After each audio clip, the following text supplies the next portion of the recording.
T to the V to the L to the I to the N to the E, TVLine. Tell me about how the show came about. I wish I had a better story than it just came to me, but it just came to me. I was thinking one day, and like trying to think of new stuff to do, and just this image of, the Times Square emptied out in this bag that they think is a bomb, and a woman emerges from it, and I was like, oh, that's something, and the tattoos and everything came after it. I mean, I love puzzles, I love treasure hunts, I love those kind of mystery shows that kind of like Da Vinci Code-ish type of things, like I'm just a junkie for.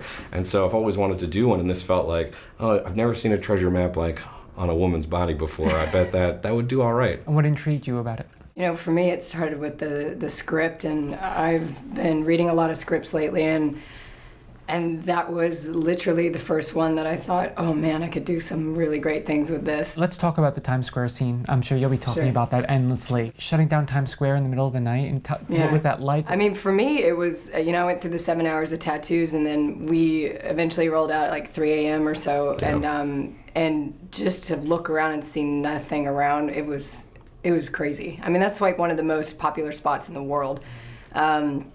And to have it shut down for us to film this, what I think is a very iconic opening for a television series, it was beyond my expectations.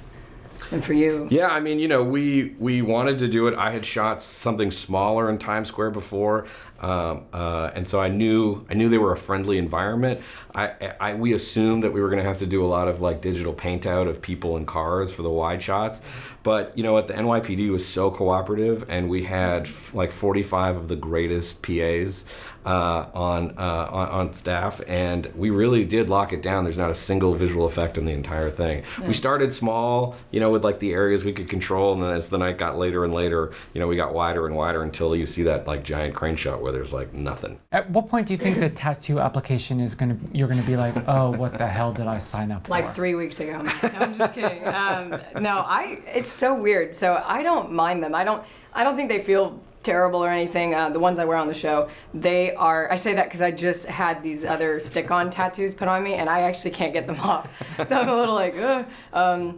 But I love them, and for me it's such a big part of the character, and I gotta be honest, I really dig walking into a coffee shop with those things on. Yeah. People just get out of the way. It's amazing. When you're writing the episodes, are you thinking, let's give her a break, let's let her wear a turtleneck today? I am, actually. I'm not like any other actress in the world would be like, listen, this was great for the pilot, but never again. Like, shoot all the footage you need to, because this is all you're gonna get. Whereas she's the one that's really pushing for like, don't back off the tattoos. Don't put me in like down to here with the turtleneck. Because I think also it's like, it's so she's already striking, but they add a whole other level of just like it's something you don't see all the time. And it's shocking. Yeah, it's a shocking visual, and I love that. So yeah, I said when I signed on to do this, I said, look, if I'm going to do this, you guys, I'm totally comfortable with doing the tattoos as many times as we need to, and I really want to showcase that and not skimp out. And I said, so please don't become one of those shows where, I'm always in a jacket, because it'll lose its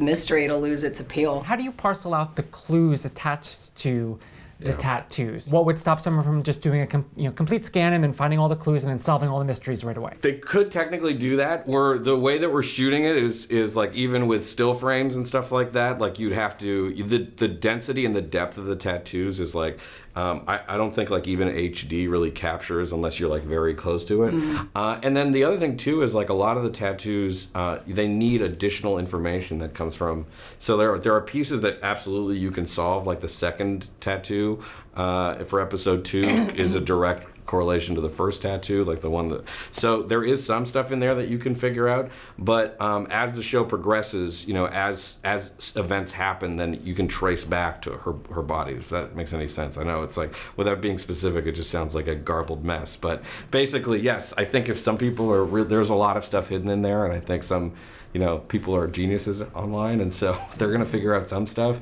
but it won't, I don't think it will spoil where it's going. They are all on one person, so they all have, to do with each other, like the tattoos. So, and the way that they are intertwined, that's the hard part to find out. So, Yeah, and there's multiple meanings for each one. Like it's really layered. We spend an enormous amount of time, as you can imagine, like designing them and conceiving them. So, Are you going to give folks answers at this end of season 1? You know, because I think one frustration with viewers in this day and age is, you know, a show going away after one season potentially and then being left hanging. I'm a voracious television viewer. The only reason I'm really in the business is to like kind of, you know, have my television addiction make any sort of sense. And I feel the same way. Like, you can't have stuff just not resolve. For me, each season is like, should be a novel in a series of books you really like. So each season has a beginning, middle, and end.